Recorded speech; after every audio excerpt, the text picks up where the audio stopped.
ఎందుకని? అంటే ఇవన్నీ మాటల వరకేనా? చేతల్లో ఇవేం కనపడవా? ఒక ఆవేశం అదంతా ఏమైపోయింది? ఈ రోజున ఆవేశం అంతా ఏమైపోయింది?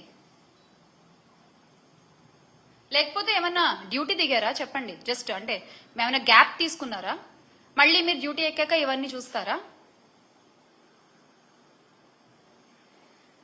రాజకీయ ముసుగులో ఒక మహిళను వంచి మోసం చేసి, అంటే ఎంత సిగ్గు విడిచి ఆమె బయటకు వచ్చి ఇదంతా జరిగిందంతా చెప్పి 30 సవర్ల బంగారం తీసుకున్నాడు, మా అధికారు వస్తున్నాడు, 1,30,00,000 నాకు కావాలి అంటే అత్తగారి నుంచి వచ్చిన ధనాన్ని, నగదుని, బంగారాన్ని ఆ లక్ష్మి అనే ఆవిడ ఆయనకి ఇస్తే ఆయన ఈ రోజున మాట్లాడే మాటలేంటి? తిరిగి అడుగుతున్నందుకు గొంతు పిసికి చంపేస్తా, నీ పిల్లలు పెద్దవాళ్ళు అయ్యారని ధైర్యంతో మాట్లాడుతున్నావా, వాళ్ళ కాళ్ళు విరిచేస్తా, ఏ